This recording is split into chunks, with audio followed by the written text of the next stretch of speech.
Hello and welcome to SpyHards podcast. For the next hour, your host will go deep undercover into the world of spy movies to decipher which films make the NOC List.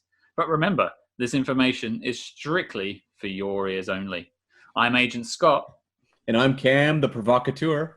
Cam, what film are we looking at this week? We are going to take on the 1995 James Bond film, GoldenEye, a movie that I think plays a very large role in a certain generation of Bond fans, mostly due to a Nintendo 64 game, but the movie, pretty notable as well. And one thing you'll notice from now on in, we're going to be reading a synopsis for the film, and we're going to be using the same site every time as long as we can, which is letterboxd.com. GoldenEye, 1995, directed by Martin Campbell. No limits, no fears, no substitutes. When a powerful satellite system falls into the hands of Alec Trevelyan, aka Agent 006, a former ally turned enemy, only James Bond can save the world from an awesome space weapon that, in one short pulse, could destroy the Earth. As Bond squares off against his former compatriot, he also battles Trevelyan's stunning ally, Xenia Onatop, an assassin who uses pleasure as her ultimate weapon. They really drop a spoiler in that synopsis, huh? A little bit. It kind of leads you on there, but it certainly gets your heart pumping for it, I would say. Oh, I'm like bouncing off the walls right now. So, my first question is, Cam, what's your initial thoughts about the film? This movie is really interesting for me because it's a definite favorite, but almost more for nostalgia because this was the first James Bond film that I ever saw in theaters. I'd grown up watching lots of them on VHS, but for some reason, I guess just because of my age, I'd never seen one in theaters. The previous one, License to Kill, landed in theaters in 1989. I was 8 years old, and that movie's pretty violent, so my parents weren't going to take me to that. But when GoldenEye rolled around in 1995, I could go. I was 14. And so just the excitement of A, ushering in a new Bond, and B, getting to see it in theaters was super exciting. So for me, it's one that I've always enjoyed a lot. But I think I struggled maybe a little bit later in that GoldenEye does things differently than, say, the Roger Moore era, which was the era I grew up on. And so for me, I would often, in my younger years, fall more towards some of Brosnan's follow-ups, which were closer to the Moore spirit. But, I think I've really come back around on GoldenEye, and I'm looking forward to talking about it further. See, for me, I'm a little bit behind you, not just in age, but also in looks, of course. But, I wasn't able to see GoldenEye in the cinemas. I was 8 at the time, and it was a 12 certificate in this country. So there's no way I was getting into that one. However, what I did have, and I probably shouldn't have had, was the N64 game, GoldenEye.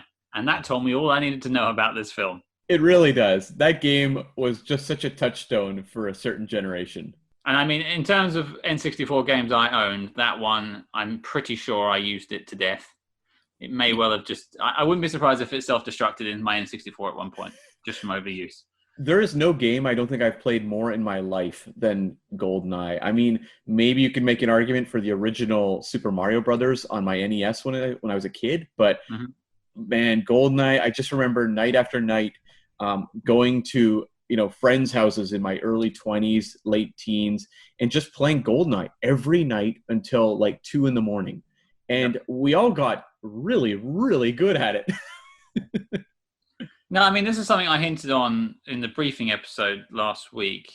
It gave us an idea of how we got into the genre of spy movies. But I hadn't seen many James Bond films before this film. Obviously, I didn't really see it in the cinemas. I did see it later on VHS. And I did see all the films after that at the cinema. But having this game and it giving me the story certainly piqued my interest in the genre. So for me, this is sort of the foundation that built on from then onwards in the rest of my life, I'd say. Right. And when you did finally see the movie, what did you think of it? Lame duck. The game is far superior. Where was the Aztec section? I was completely depressed. Oh, of course. No, I mean, we'll get into my thoughts on the film a little later on, but I mean, Cam, one thing we like to do here, and you'll find out going on, listeners, is we like to sort of give a little bit of background on the film, some information about it, how it came to be. The bit of information I'd like to hear from you, Cam, I'm sure you know all about it, is the gap between this and the last film and what was going on with the franchise at the time. Yeah, so what had happened was Timothy Dalton had made License to Kill, which was actually a real box office underperformer. It opened in the summer of '89, and it just had a lot of competition. It was up against some heavy hitters like Ghostbusters 2, which was a big hit, as well as Star Trek V, The Final Frontier. Yeah, buddy. You also had Back to the Future 2. There was a lot of big movies that summer, and it wasn't like now where you can release a big movie every single week and it'll do well. Back then, it was like people took their time. They went and re-saw movies, and ultimately, License to Kill got lost in the shuffle domestically, and it is, adjusted for inflation, the lowest-grossing James Bond movie. Now, that said, they were still going to press on with Timothy Dalton. They were intent on giving him his third because Roger Moore didn't exactly explode out of the gate either. You know, it took 2 movies before we got to, The Spy Who Loved Me, which was his big hit. So I think they were invested in Timothy Dalton. But ultimately what happened was Eon Entertainment, which is the company that produces James Bond, it's the Broccoli family runs it. They got in some legal issues with MGM, their distributor.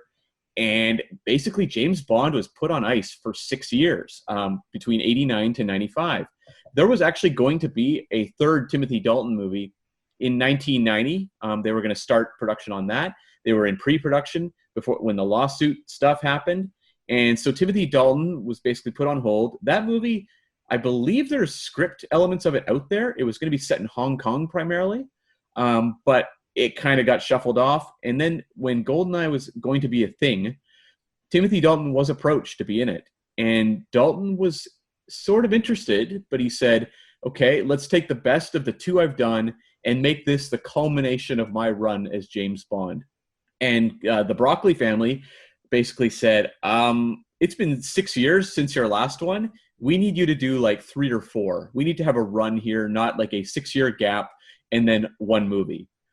And so ultimately Dalton walks away, and that's when we get Brosnan. And Brosnan, of course, was one of the original picks to take on Bond for The Living Daylights, but then he couldn't do it because of Remington Steele, so Dalton jumped in. So it was a real back and forth between Dalton and Brosnan. I would say the franchise at that point needed a little bit of a refresh. Not that I have anything against Timothy Dalton, but as you say, it underperformed the last one at the cinema. It probably needed a little bit of fresh blood, and I think it was probably a good move in that sense. How did the audiences react to this film? Audiences really showed up in droves. Domestically, it made $106 million, and international, it made $246 million, for a worldwide total of $352 million. Now, $352 million nowadays isn't really considered that spectacular, but in 1995, that was a really big hit, and it had a budget of $55 million. So that is a major, major profit. I mean, it might be useful to describe how they work out profits, I would say. From what I understand, and you can certainly tell me if I'm wrong, generally they have the budget and then a marketing budget, which is around about the same, so maybe 100 million altogether. Mm-hmm. But then they still made 250 million on top. So that, I think that makes it a bona fide success. Oh, yeah, big hit. They always say the old Hollywood adage is you have to double your budget to earn a profit. And, there's a lot of little Hollywood math going on with that number, I think. But ultimately, that's what they always say. But this movie, GoldenEye, was the number 4th highest grossing movie of 1995 at the worldwide box office. What do you think the 3 that beat it were? I'll give you a hint. Number 1 is a cop action movie, the 3rd in a franchise. Die Hard with a Vengeance? That is correct. That was number 1. Number 2 was an animated film, the first from one of the major animation producers of our era. Toy Story? Boom. That is number 2, Toy Story. And number 3, is a real world kind of docudrama starring Hollywood's most beloved movie star. I think you might have sunk my battleship on that one. That would be Apollo 13. Ah. Oh. So how did I not get that? So GoldenEye was in really good company. And a couple other notables just on the list. At number 6, you had Batman Forever, which is notable because it was also an attempt to kind of kickstart a really beloved franchise again, and that one was also a big hit. At number 25, you had a Sean Connery film. You had First Night, his King Arthur movie with Richard Gere. Yes. And then at number 53, you had another Sean Connery movie, Just Cause, with Lawrence Fishburne, which was sort of a mystery kind of thriller type film. So I remember the former, but definitely not the latter of the two. Yeah. So 95, Connery was still kicking. Like, he was still cranking out movies, 2 a year at that point. Also notable, down at number 76 was the movie Circle of Friends, which was sort of a romantic drama starring Chris O'Donnell and a actress named Minnie Driver, who would also have another appearance in a major movie this year. She certainly would, and I have a little story about Minnie Driver coming up, which I'm sure everyone will be very keen to hear. Good. And so, yeah, that was her big breakthrough with Circle of Friends. And then lastly, down at number 187, a movie called Shallow Grave, which was Danny Boyle's first film. And Danny Boyle, a director that's kicked around the Bond franchise a couple times now, but it's never quite come to pass. Wasn't he originally at one point tagged on to do the No Time to Die, which is the one we're still waiting for at the moment? He was signed on to do that film and worked on it for quite a while, and ultimately script issues caused him to depart the project. Well, we'll ultimately see how that pans out in November, I believe. Fingers crossed. We'll see. Wow. Yeah. let's not count our chickens just yet. Yeah. And, as you referenced, this movie was directed by Martin Campbell. Martin Campbell, when he signed on to do GoldenEye, this was not like a heavy hitter walking into the franchise. He'd done some American movies. He'd done the Ray Liotta action movie, No Escape, which I watched at my birthday party, I guess in 1995, and a couple other kind of forgotten films. And he was mostly known for TV. He'd done the Edge of Darkness BBC miniseries, but not a big Hollywood career at this point. So interesting choice. And did the decision ultimately come to MGM, or was it Eon that had the choice of Martin? How did they pick that? My guess is Eon would have pushed for him and MGM would have agreed to it. That tends to be the way it is. Eon usually gets who they want. And also, we say it's kind of a newer director to the franchise and not a big proven name. Even the screenplay credits on this movie, the story is to a guy named Michael France, who'd only had one major project, which was Cliffhanger, which I really like. But again, just Cliffhanger. And that's interesting to then toss him into the James Bond world. And the screenplay was by two guys, Jeffrey Kane and Bruce Firestein, who had never really done anything. Jeffrey Kane had done some TV, and Bruce Firestein had really done not much of anything. And they would both ultimately go on to have a bit of a career. Jeffrey Kane would go on to write The Constant Gardener, the John le Carré adaptation, starring Ralph Fiennes, as well as Exodus, Gods and Kings, the Ridley Scott movie. And Bruce Firestein would go on to work on Tomorrow Never Dies, The World Is Not Enough, and a couple of the Bond video games. See, this is all information to me I didn't know. So it sounds like they kind of rolled the dice on this one. It really does seem like that. Like, it didn't feel like a big confidence move. Like, okay, guys, we've been away for 6 years. We've got a new Bond. We are locking down Hollywood's best and brightest to really, kickstart this relaunch. It was really like, well, I don't know. Who have we got? Well, I mean, not to bury the lead on my thoughts on the film, but I think that that roll of the die might have worked out in their favor a little bit. Yeah, this movie really does feel blessed. I mean, this was the final movie to have input from Cubby Broccoli before he passed on. His daughter Barbara would continue on with the franchise, and his son-in-law Michael G. Wilson has been around forever and would continue on. But yeah, this was the last one where old Cubby blessed the movie. And certainly on the actor side of things as well. Obviously Pierce Brosnan, Sean Bean, Alan Cummings, kind of known names. Obviously Robbie Coltrane hanging around, Judi Dench as well. Mm-hmm. But Famke Janssen, Izabella Scorupco, both not particularly household names. I know Izabella was found, I believe, somewhere in Eastern Europe when they were scouting for actresses to be in the film. So even on the acting side of things, they were rolling the dice. Mm-hmm. They really were, yeah. I mean, I guess the Bond films have a history of just, signing models on, for example, in the old Connery days to play the female leads. But yeah, like, this does feel like one that it was almost like they just had a lot of faith in the brand and that Pierce Brosnan would be enough to draw audiences in. And they were right. It did work. And if anything, Bond is known for gambling. Very true. Mm-hmm. I still don't know if I quite understand Baccarat, but... Sweetie. Bon. I don't know. Yeah, I think I understand the basics. I've read the Casino Royale novel, which gives like a 4 or 5 page breakdown of the game. I have an idea as to how it's played, but I'm sure there's far more complications that are over my head. I think it's closest to 9, basically, isn't it? Yeah. That's the idea. Yeah. I think that's all we have in terms of background and building up the story and the dossier for the film. Should we get into our thoughts? I think we should. From my side of things, this is still up on my top list of Bond films. When I saw it as a kid, when I was able to get the VHS eventually, I did actually love the film. It, for me, kind of does what Bond does best, which is a mix of action, cheese, spy, intrigue, and romance. And it's certainly one that I would always go back to. But then I've also got that warm sense of nostalgia because of the video game built into it. Mm-hmm. So going back and watching it these last few days has been quite interesting because for me, it still kept my interest, which is something I can't say about a lot of older films I go back and watch. Right. Especially if I've seen it before. Whereas this still, from the beginning, the bungee scene on the dam, I'm hooked, and it's instant. It's action, action, action, go, go, go, and that I mean, Bond films are known for having those sort of intense openers, mostly anyway. But it does grab you. Oh, it definitely does, and yeah, I really enjoyed this rewatch.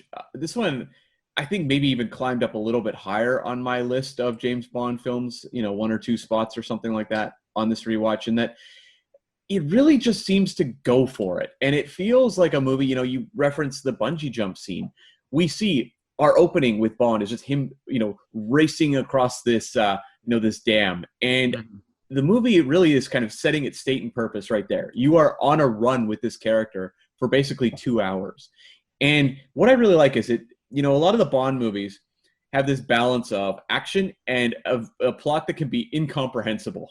I mean, when we talk about, like, say, Octopussy and the Fabergé eggs or the diamonds in Diamonds Are Forever, we're going to be sitting there like going like, wait, okay, how did this work? But with GoldenEye, what I love about it, the plotting, it's not dumbed down, but it's speaking to like a bright teenager. So like if you're a teenager watching this movie, it may be a little bit confusing, but if you really focus and put your mind to it, you're going to crack the code of what is going on with the villain throughout this movie. And it gives it that extra satisfaction level that some of the other Bond movies, the plot is just a complete throwaway. They're like, whatever. Well, I was just going to say, in terms of the ultimate bad guy, the Sean Bean reveal a third or so into the film is an actual surprise. It really was. When I saw it in theaters, I was blown away. And I don't know why. It should have been pretty obvious. Yeah. I think they were very smart to name the Janus Syndicate after a lesser-known Greek mythological figure, because had they named it like, I don't know, Zeus or something, I may have been debating what that name meant, but Janus didn't mean a lot to me when I was 14. It still doesn't mean much to me now, to be fair.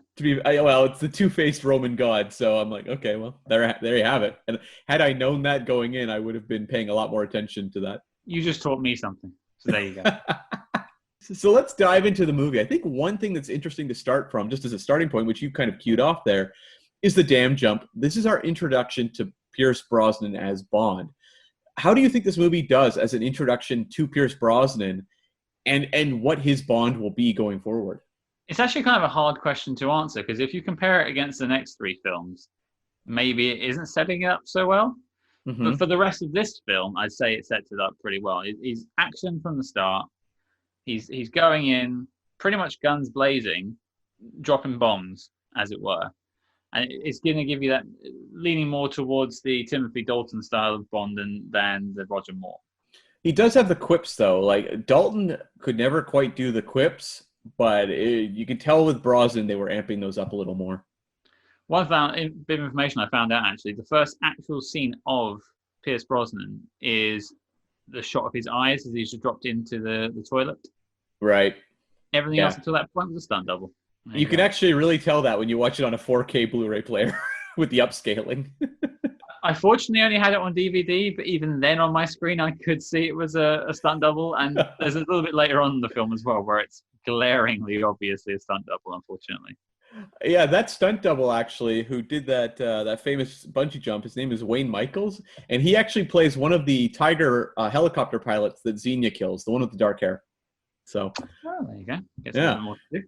When you see the scene and you see Brosnan coming down, and the first time we really see his face is when he's hanging upside down and he's taking out the guard there. To me, that is just a really fun intro to Bond. And when you look back at the introductions to Bond actors, it's up there with the best. I mean, Connery will always win sitting at the Baccarat table saying Bond, James Bond. That will always be number one. Mm-hmm. But some of the other ones, they weren't great. Like Roger Moore's was just in his, apartment. Timothy Dalton's was okay, but this one does feel like they went for a little more of an impact moment with their introduction. Was the George Lazenby one on the beach, is my memory serving correctly, or was it earlier in the film? No, you're right, yeah. That never happened to the other guy. that moment still makes me jar a little bit, but yeah. Craig got a good one with the black and white flashback sequence. Of course he did, yes. The little toilet scene. I remember that now. That was intense. So then obviously we move on with the film. He's in the plant now. He meets up with Sean Bean. And that's sort of a who is that in the shadows, and steps out and they're on the same team, which is nice because usually it's bad guy straight away. But it's nice to see Bond teaming up with someone that's his equal. I love seeing Bond with another 00 agent. That's something that it's kind of shocking they never exploited in the franchise in the past. And to me, doing it this time, like, it was so much fun. I would have loved a whole, separate movie where just these two are running missions together. Had they not covered it any time before? I mean, there'd been other 00 agents, but usually they just got killed. It was always Bond being called in when one died. You are my resident Bond expert. I will trust you on that. Because there's like the clown one in Octopussy who's like killed right at the intro. And then Bond is then put on the case. Like, usually 00 agents just died and were a motivator for Bond to jump onto the, whatever the villain plot was.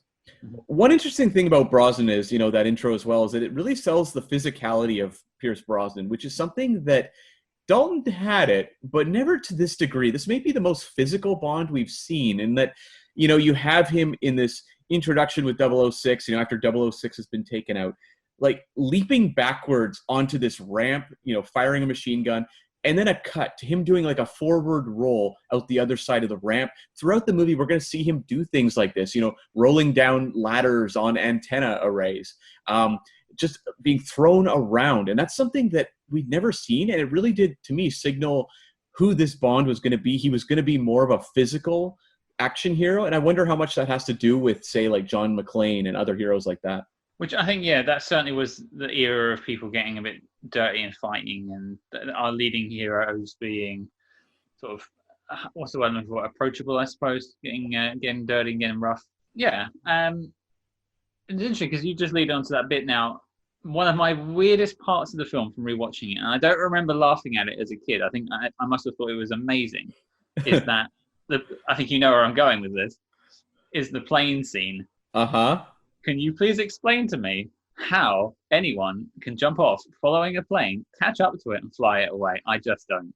Don't. You see, Scott, you and I can't.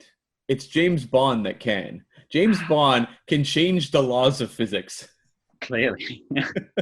What a spectacular intro, though, to have this, not just the bungee jump, but then the big plane, and the explosion at the facility. Like, what an amazing intro, and if you are a Bond actor who signed on, this is your first Bond, and you are sitting in the theater watching this, you are just like, oh man, I look so badass.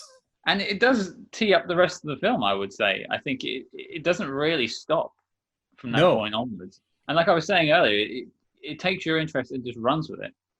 It does, and it also sets up, as you said, like the plotting, which a lot of the Bond cold, intros would be more of it's kind of a standalone little thing. You'd have like Roger Moore taking down a Blofeld kind of character at the start of For Your Eyes Only, and then the movie starts and that is never mentioned again. So I like that this one is tied more into the plot. Yeah, so for me, going back and watching this, I think that was the difference now from when I was a kid. And definitely, because I did enjoy it as a kid, and just to put that in perspective now, I did not enjoy it now, which is what was my fear going into it. Mm-hmm. I tend to think a lot of films I watched as a child that I liked, I don't want to watch them again almost as an adult in case I don't like them. Right. And this was one of them. But damn if it holds up. And you just think, like, what a badass if he actually gets into that plane and flies off. Now, I laughed at it, but it's a great opener. It is, and then it just segs so nicely with that Tina Turner song, which I think is fantastic. I wish, actually, they bring back Bono and The Edge to write another Bond theme. I mean, I'll forgive them the line, "You'll never know how I watched you from the shadows as a child." That line, well, I have questions about. But outside of that, I think this song's great. I love the intro. I love the imagery of sort of this, fall of the USSR kind of stuff. Like, I think it's really, really effective. Apparently, there was a complaint from some of the communist countries that were left over that the communist symbols were taken down by scantily clad women. Maybe a valid complaint. I don't know. I don't really know. I don't know how to reply to that. Okay, great. Yeah. This movie does fall, though, at a really interesting time politically, because in 1989, the Berlin Wall comes down in November of that year. And then the Cold War ends in 1991. And they didn't have a Bond movie primed to land in 1992. So I feel like with GoldenEye, it's kind of that catch-up. It's like, of course, Bond has to comment on this because Bond had dealt with Smersh and so much Russian sort of based stuff in the past with the franchise, and that they're a few years too late. But I appreciate that they still were going for it. And in terms of Bond tunes, which I'm sure we'll go back into when we do other reviews of other Bond films, this is one of the better ones. Mm-hmm. Tina Turner, wasn't it? Yes, it was. Yeah. Yeah, and as you say, written by Bono and The Edge, it just holds up. It had good airplay, and it's a song that you remember. You think about GoldenEye, you'll start singing the song. Mm-hmm. You will, That's yeah. kind of what you want. It's kind of what you want. It's a great song, but why don't we just start getting to some of the Bond tropes of this film? Why don't we talk about maybe the leading ladies of this film, which I think actually really do underscore a difference in the Brosnan era and what the Bond films will be going forward. Absolutely, with the Bond girls. I mean, Famke Janssen as the femme fatale for the film, she is someone that as soon as you see her in that race down the hills in southern France, you know she's going to be a force to be reckoned with. And then you get to the scenes later on where she's crushing people with her thighs. As a young man going to the cinema or watching at home on VHS, that certainly, she leaves her impression in your mind for sure. She made an impact, that's for sure. I think ribs, maybe. I think it's fun that they took a trope of James Bond, which is the female, villain or Bond girl type character, and who they always had goofy names, Holly Goodhead or Mary Goodnight, Plenty O'Toole. And I like that they weaponized it, like Xenia Onatopp. When it's introduced, it's like, oh, of course, Xenia Onatopp. But it's instantly like a threat. It's like, this is a dangerous, dangerous character. And I like that Bond's biggest weakness, that is her biggest strength, is to kill you in that sort of form. It's almost as if she's written as the weapon to destroy Bond. It really does feel like that. Dangerous. Yeah. And I think Famke Janssen is fantastic. I think she is one of the great villain henchmen in the Bond franchise. And that's a tall order. When you look at the ones that had come before of Jaws and Odd Job, Mayday, I think she had a pretty, tall order. And I think Famke Janssen delivers. I love that scene you mentioned with her driving the car, although I still have no idea where she came from in that sequence. It's a lovely little sequence, but I read that they trashed both the cars one day when they were shooting it, so they had to shut down production for a day to get them back in order again. I can believe that. Yeah. But, you just look at her later in the film. She starts off by, shrieking, crushing people with her thighs, but then she also has moments where she's making impacts in the film being completely silent. You take it at the train scene later on, when the train's on fire, she's almost, smiling at the idea. Oh, I love that scene. When she has the moment where she says, "He's trying to derail us," and she's really getting off on saying that.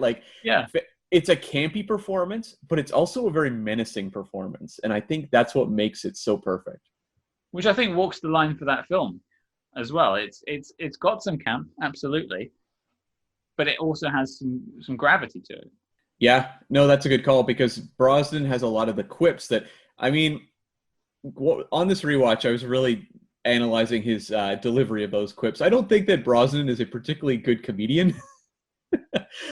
He's better than, say, Craig or Dalton at that, but he feels a little more like your dad trying to crack a joke than I remembered.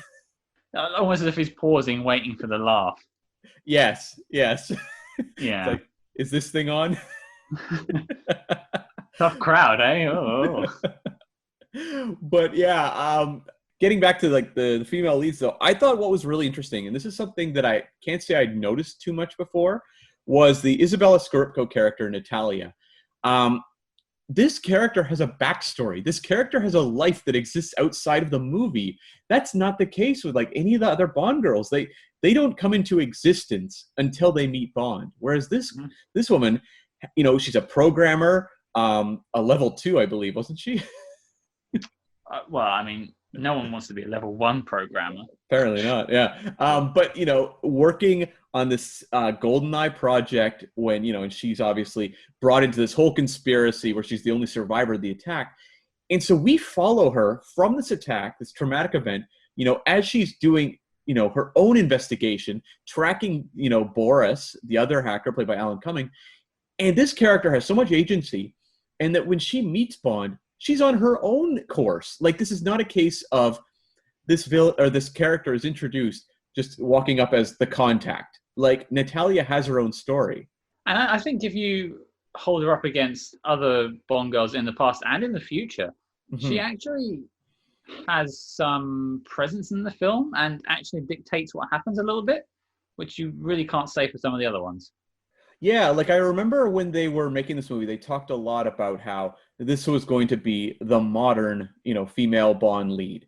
And what does that mean now? 25 years past, you know, like modern in 1995. Okay, I guess. But you can see that to them, what that meant was giving these characters their own inner lives and making them more a part of the action versus getting, you know, dragged behind Bond or being held captive a lot. And I think it really succeeds at that. You see a little more of the weirdness, I think, when it comes to M, where you have the Tanner character referring to her as like the evil queen of numbers, and a lot of like, oh, Bond, you have a female boss, huh? But then shout out to Judi Dench for stepping into what is a big role in the franchise. Not only changing the sex of the character, obviously it's a new, they never address why the change really happens, but she just knocks it out of the park from there on in, and she stays with it into the Craig era as well. Yeah, Judi Dench is one of the great additions to this franchise, and I love that, you know, out of the cage here, she's saying that, like, you know, you're a sexist, misogynist dinosaur. Like, it's very much taking aim at James Bond, and I do love that this movie really does hold Bond over the fire in a way the franchise occasionally does in the years going forward, where it's like, why does James Bond need to exist in this era? And I like that her character is the one basically interrogating that. And, you know, ultimately she's the one who kind of gives him this real like slap down in the briefing room, but ends it with, Bond, come back alive. And I love that. So then as soon as that happens, you start rooting for her. She's framed as you say, the numbers woman. Yeah. In also the Wicked Witch of the West almost. But she wants Bond to come back. She cares about Bond and the mission. She's just a different person. And she does view the Bond as that sort of ancient dinosaur. But that's also how people were starting to see the franchise in a way. And as you sort of were mentioning earlier, this is their take on it. And they've used it to sort of frame the perspective of Bond going forward. That they know that he has had this past, but he can do this in the future. Definitely. And, you know, I love that she also refers to him as a relic of the Cold War. And this movie is just riddled with imagery of relics of the Cold War, with the opening song, as well as, you know, where he unmasks Janice, you know, in this like statue park of these old Lenin statues and all that. To me, that's just fantastic stuff, is to have a thematic through line to the movie. And not many Bond movies really do that, but it's an early stab at that. And I think it might have been the first, really, too. See, and that's where we're different, me and you. As I alluded to earlier, I tend to look at films as more of a singular piece of work, whereas I know you'll dive more into how it's thematically put together. Obviously, you'll take the background into account, and you tend to know a lot more about the franchise going into a film. Right. Even on that level, this still works. Well, yeah, because it's not like navel-gazing. It's not basically saying we're a deconstructionist Bond. Like, we are going to deconstruct this franchise.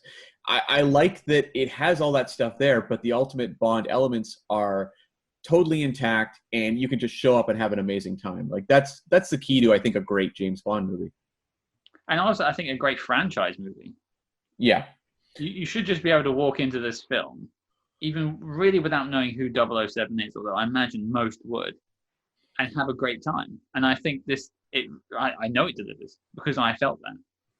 Yeah, it really does. And I love that the spy story of it, at the heart of it, really does feel interesting and involving. You know, a lot of the tracking through this movie, you know, Bond going to meet contacts and piecing together what the actual Janus mystery is and what Oromov, this corrupt colonel, is doing.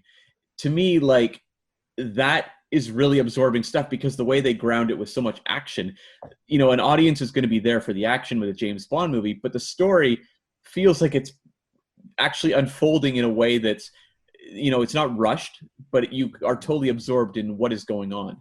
And I think it just shows it's just well put together. The action sequence flow, and you can follow it. Yeah, I know. Isn't that so rare nowadays? Don't get me started. There's so many films I could just think of a Transformers film. Sure. Do you even know who's on the screen half the time? No, it looks like someone just has like a bag of car parts they're shaking in the camera. It's just a color vomit on my screen sometimes. It's just. Ugh. And we will talk about a James Bond movie in the future where, you know, that action isn't so linear as it is here. So, you know, something to look forward to, folks. There we go. And with that I'd like to touch on the villains, because I think they're also a central part of Bond. There's ones that are a lot more memorable than others. Oh, yeah. Sure. Now, before I touch on Sean Bean and some of the other main villains, I do want to touch on Robbie Coltrane. He's not technically a villain, although he is kind of a villain. Do you have any opinions on his accent? I'm an idiot when it comes to accents. So I don't. I thought you were Swedish most of our friendship. I mean, who knew? Gertie. Yeah. So, I mean, no, I'm an idiot when it comes to those things. So I'm the worst. The only thing I can pick out is if you show me, like, you know, Kevin Costner in Robin Hood, Prince of Thieves. Like, that one, I'll be like, okay, that's really bad. But outside of that, I'm really not good. So what is your take on Robbie Coltrane, who I love this character, but what did you think of the accent? Well, okay. For those listening, I'm from London. I have a somewhat Londoner accent. I'm sure those who are from England can tell where I'm from. Robbie Coltrane is a Scotsman playing a Russian. If you listen to any of his sentences, they start off in Russian and they end up full-on Scottish. It's almost miraculous how quickly he turns it around. I can't think of a single full line I can give you an example of, but just listen to his accent just change, and by the end he's Akaya the Nuin. You know, he is going full on Scot. Not that I minded, but I mean, it did take me out of it a little bit there. It did get a laugh out of me. I mean, I wonder if that is part of the charm of that character in some ways. Like, it's almost like a weakness that becomes a strength, because Zukovsky is such a memorable Bond ally. Bond has some really good ones over the years, like Karim Bey, for example, or Tiger Tanaka.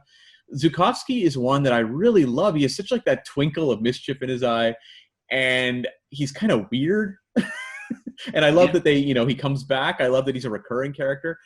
This character just works for me. In his scene facing off against Bond, he has that menace to him where he's like unloading a gun around, where Bond's sitting. He's really cool. There's one scene that drives me crazy about him, and it has nothing to do with him. It's when Bond is heading over to meet him with Jack Wade, the new CIA guy. Felix, of course, was no longer in the picture after License to Kill, so we got Jack Wade. But they're driving over, and there's this part where it's just a shot of the car, and Jack Wade says something like, "So you shot him in the knee and stole his girl. How are you going to get him on your side?" And Bond says, "I'm going to appeal to his wallet." And he goes, "That'll work." And it's like, this is so obviously bad ADR. And those who don't know, that's additional dialogue replacement where they've recorded it after the fact. And I feel like they've only put it there to tell the audience who this character is. And it drives me crazy every time I see the movie. What's entirely bizarre, and I think it shows that how we both look at films in different ways. I didn't notice that. Oh, really? That is one that is just stuck out to me for years of like, I know that the actors had nothing to do with this. This was all after the fact. And I guess they just felt it was unclear who Zukovsky was. But I don't know. But you said you had a Mini Driver story. Mini Driver, of course, has a cameo here as a quote-unquote singer in the bar that Zukovsky's running.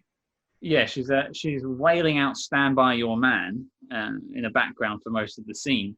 Now, they took several passes of that scene apparently, where they had different varying levels of bad singing. Right. I'm not sure where this one is on the spectrum. I'll let you guys judge at home how bad it is. But I also hear that reportedly she was paid $5,000 for the part. Yeah, I mean, she was pretty much an unknown at this time, so that doesn't super surprise me. I think she was connected to either the director or the producer in some sort of way, and that's how she ended up with the role. But, she stands out in the scene, and it's a nice little comedy beat, I'd say. It really is. I think it's fun, and again, fills out the world of Zukovsky. I'm just curious, though, before we just jump into the rest of the villains, what were your thoughts on Jack Wade as a Felix Leiter replacement? As someone who struggled with Felix Leiter as I was going through my sort of rewatch, as it were, of the Bond films and why it kept changing from film to film, by the point they changed his name and basically made him a different CIA exposition robot, I wasn't that bothered anymore. Right. It was quite cute when he took the sledgehammer to the car. You just think, that's nice.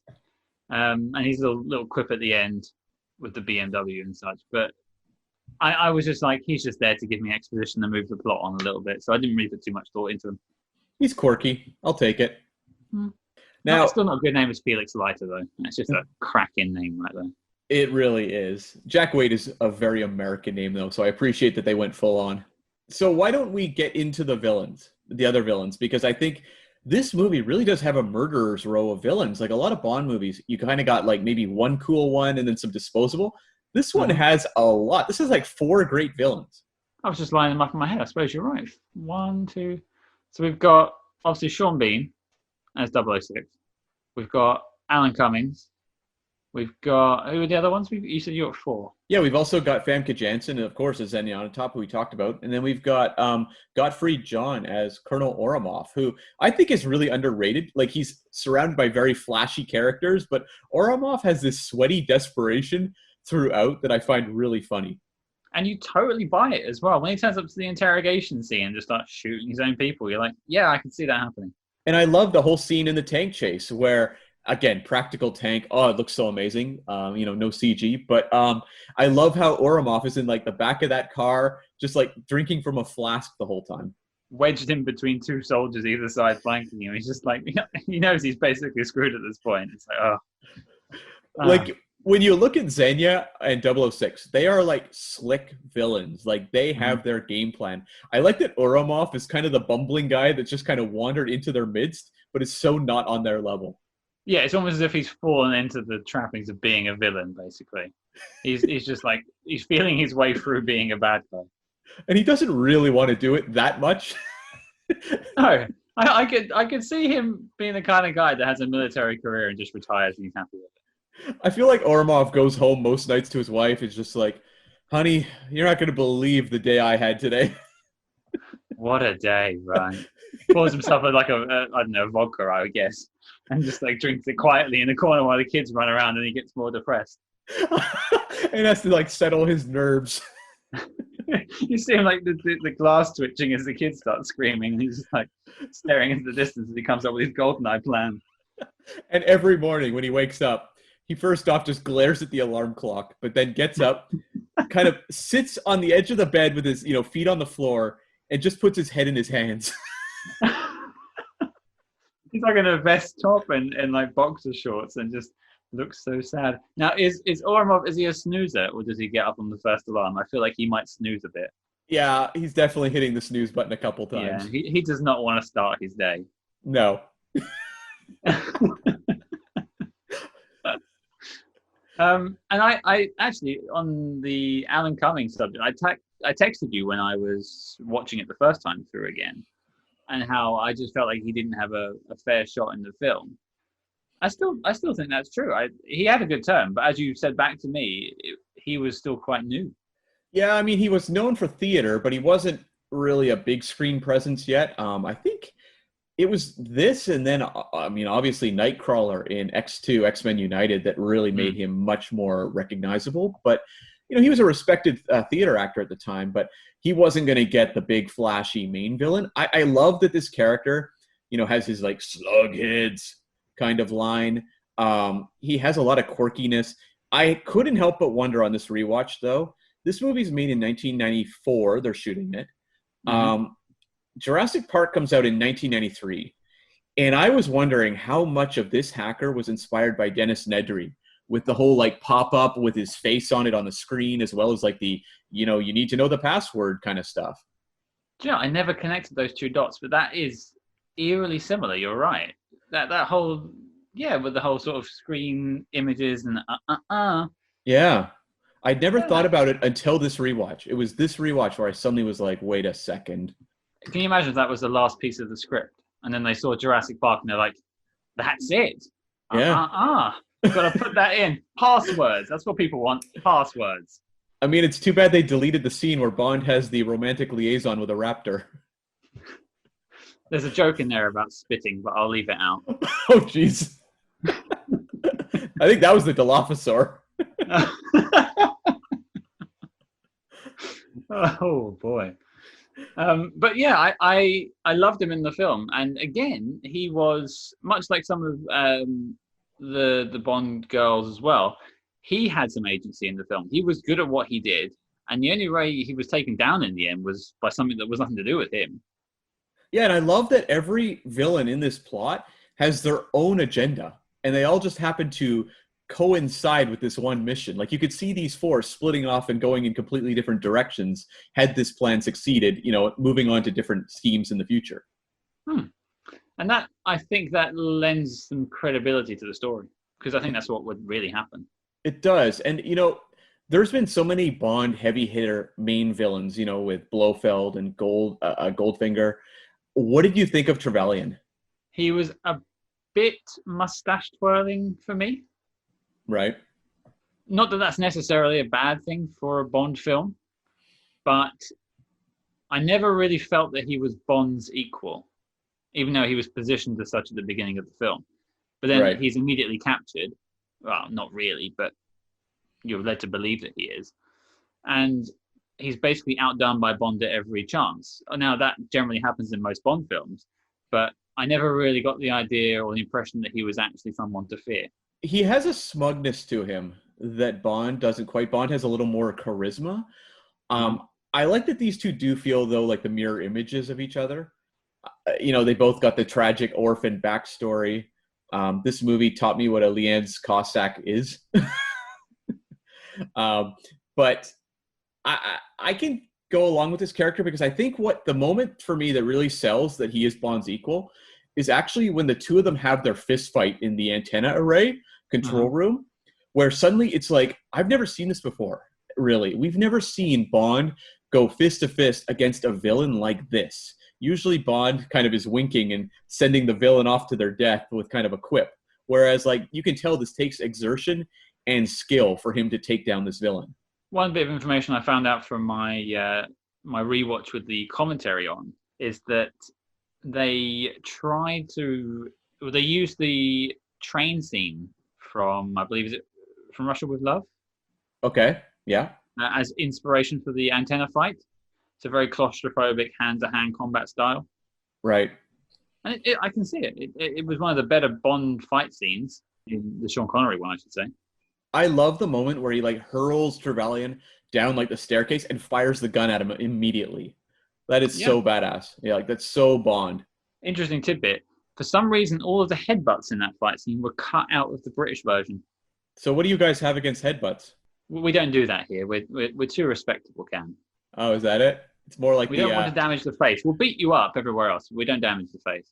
Sure, it's more of the North American rough around the edges. We just headbutt each other constantly. That's how we say hello. So that's the big lie about Canada, right? You're all really nice to everyone else, but to each other, you just beat living daylights out of each other. Yeah. But I love that this movie is taking a spy movie and it's trying to do things a little more seriously than the Roger Moore films, for example. Mm-hmm. But it has all the tropes. We mentioned this antenna array, this big antenna that comes out of a lake in Cuba. Like that is so like Blofeld volcano stuff. This movie has your Xenia on a top, which falls right into that kind of villain. trope. You have again, the Bond female characters with the goofy names. It has all the stuff you'd want, but just repositioned to be a little bit different, to feel different. And I really do think that is one of the great strengths of this movie. When we get to that big antenna array, I'm not sitting there just kind of like laughing at it the way I did with, say, Blofeld in You Only Live Twice in his volcano. But it just feels so organic, and yet just a slight repositioning of the norm. I think there's just a little bit of a leaning into believability there. I mean, that antenna does exist. Well, we would see, like, going forward, that the Broccoli's would become more and more fixated on bringing more realism back to the franchise, which obviously the Craig era does quite a bit more. And this just feels like it's another step closer to, I guess you could say, realism from the Timothy Dalton films. Yeah, you can definitely see the evolution there from Roger Moore to Dalton to here, and then definitely to Craig by the end. But just to sort of sum up the villains then, did they all work for you then? Across the board, I wish all Bond movies had, 4 villains like this, or put like massive effort into every villain they wrote. Yeah, I would agree with that. As I said earlier, I don't think 006 necessarily worked for me. He just felt like the lesser version of Bond as opposed to a mirror, how you saw it. But that's fine. The rest of them all worked for me. Obviously, Bond is going to overcome the obstacle. That's how these films work. Of course. But they all seemed like actual people. They did. Like, they felt like they were fleshed out in a way that we hadn't really seen. I mean, Sanchez in License to Kill was pretty fleshed out as a villain, but it feels like they just applied that across the board here. Kind of jumping off of that, one thing I want to talk to you about was when they were making this movie, we've talked about how it strives for a little more maybe realism in some ways. Another thing that I think they were trying to do in 1995 was to have a more sensitive Bond. Like, I think when you go through the Bonds, they all kind of had different things. Roger Moore is kind of the goofy comedic Bond. Daniel Craig's the more serious, brutal Bond. I think Pierce Brosnan was very much positioned as the more sensitive Bond for the 90s. And you have that scene on the beach with him and Natalia where, he's talking about, it's what keeps me alive. And she's saying, it's what keeps you alone. These are not things we ever would have seen in another Bond movie. I mean, yeah, unfortunately, if you put Sean Connery in that position, it would probably end up in some sort of, grabbing of the Bond girl. Yeah.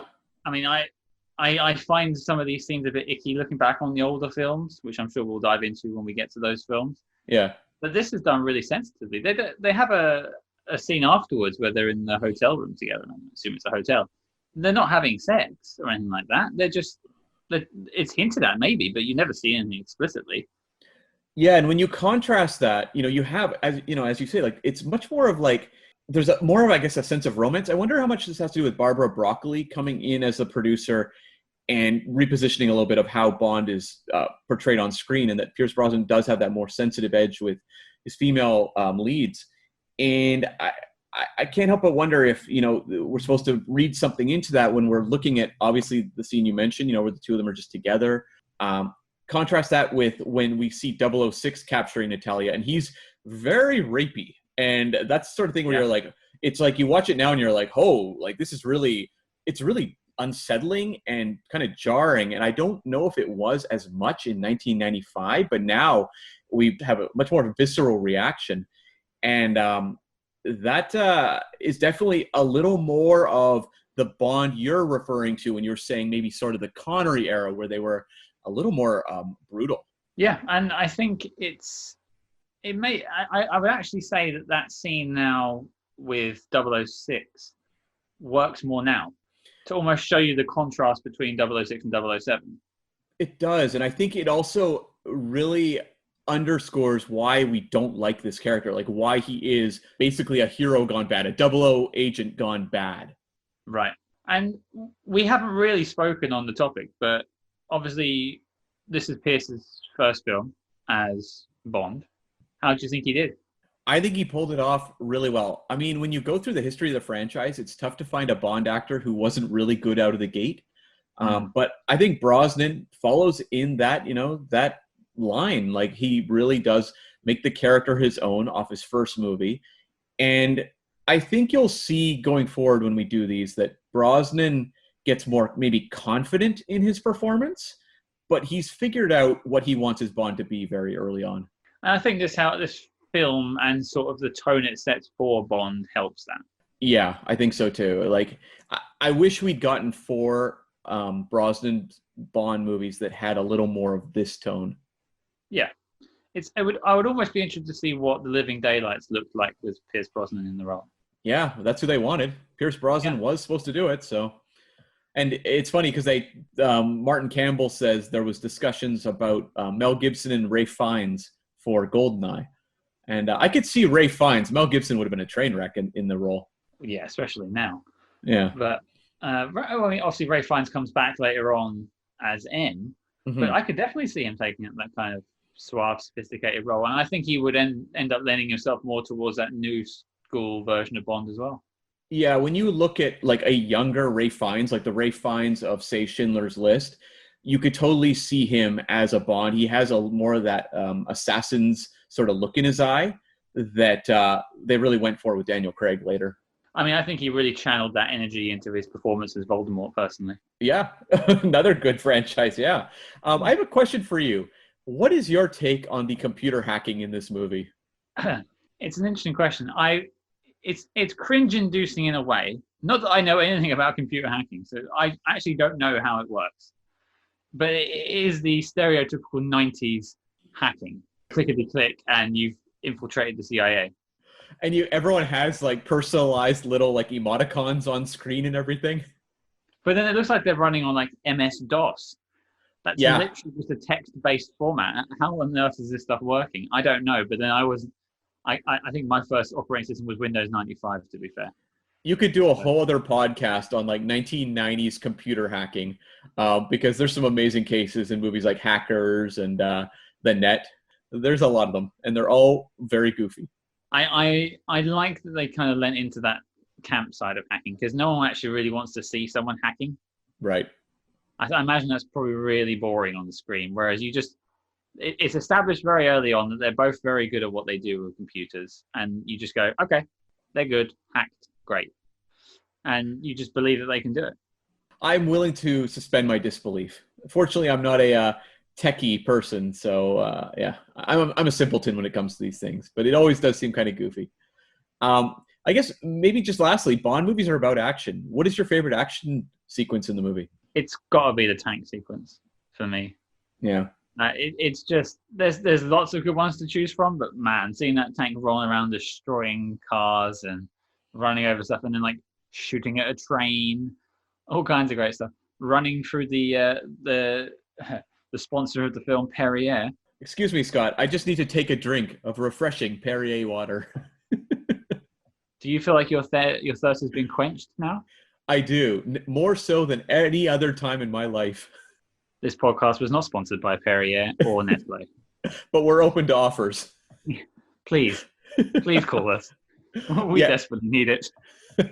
No, I'm with you. The tank chase is the big highlight. And you even have little moments like Bond adjusting his tie throughout. But again, practical. Seeing this actual tank ramming through things just looks so incredible. And, the Brosnan movie would move away from realistic stuff in a few movies.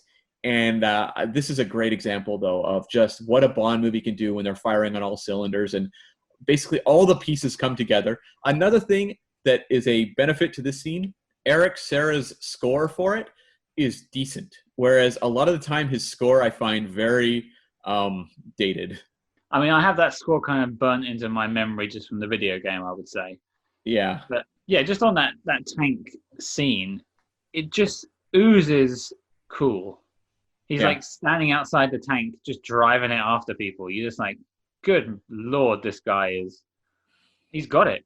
He has it. What is more destroyed at the end of this film? Russian police cars or 006? As if it wasn't enough, he was thrown off of the cradle and then he gets like crushed to death and then the whole thing blows up too. I wonder how far he made it. Like, just like poor Sean Bean dying in every film. I think this is more or less where that thing started. But like, insult to injury, he falls down. He's like, no! And then the whole thing blows up too. Poor guy. He dies amazingly. Like, there is no bigger death in maybe the Bond franchise than what happens to this guy. One thing on the tank chase scene, there's a bit where he runs over a police car and the whole left-hand side of the car is destroyed. And then you see the tank come off of it, and then both of the cops either side just get out of it like they're fine. Yeah. And that even watching it back then, I went, that's kind of hilarious. And then he goes and plows into the Perrier cans. Again, let me just take a second to have a sip of refreshing Perrier water. Nothing quite like it. Mm-mm. So should we talk about maybe this movie's placement in the NOC list? Does it belong? I think we should. Now, we did go through this in the briefing episode last week, but Cam, do you want to give us a quick explanation of what the NOC list is? Yes, the NOC list is the need-to-know official classics of the spy genre as selected by us here of the SpyHards podcast. Now, this list is not subjective. This is objective. Once this list is carved into stone, it cannot be argued against. These are the greatest spy films of all time. Yeah, I think that pretty much sums it up for the listeners at home. But to answer your initial question, does it make the list? Sometimes I think I'm going to debate it with you, and I think sometimes we're going to be more in sync.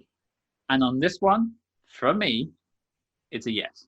Yeah, I think I'm going to struggle with some of the other Bond movies that I really love, because I'm going to have to really ask myself if they belong on the canon of all-time spy movies versus just being fun Bond movies that I enjoy. But this is a case where I think all of the strengths working for the film make it a really great entry into the spy genre. And a lot of the Bond movies, they almost aren't spy movies. They kind of fall into almost like superhero movies in some ways. Yep. This one does feel like a spy movie. You have so much Cold War elements. There's a lot of espionage and mysteries that need to be solved through investigation.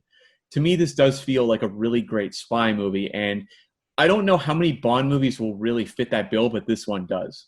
I think you summed up my main point about it quite well there, is if you took off the Bond name from the film and it was just a film about a spy, would it be a good spy film?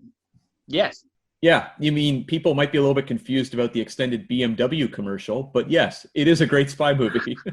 But not the Perrier cans. No. Ooh, all spies succeed when they drink Perrier water. As we do here. No, we don't. I bathe in it. Don't tell them that. They'll send us more. It keeps me young. I mean, there's a reason why they call it the source of eternal youth. That's right. Okay, Cam, so all plugs aside, where do we stand on this film? We are stamping official on this one. It's in the NOC list. Great. Well, on that revelation, the dossier on GoldenEye is complete and marked as classified. Cam, what are we tackling next week? We are going to take on 1959's Alfred Hitchcock film, some would say classic, North by Northwest, starring Cary Grant. I think this is a really good jumping off point from GoldenEye because in many ways, Cary Grant in North by Northwest inspired the movie version of Bond. Good. So listeners at home, your mission, should you choose to accept it, is to watch North by Northwest and get back to us on social media with your thoughts on the film. Speaking of social media, you can follow us, discreetly of course, at SpyHards on Facebook, Twitter, and Instagram. And you can, of course, track the NOC list at our account on Letterboxd. That's letterboxd.com/SpyHards. We will post the list there. We'll also have a list of just everything we've done. And it'll give you a glimpse. Right now, obviously, we have one movie on the NOC list. Probably not that important. But further down the road, you may want to, flash back to what that list is, for recommendations for yourself or for others. And also just connect with us on there as well. Yeah, for sure. So we look forward to hearing from you on the social media. But until then, good luck among the shadows.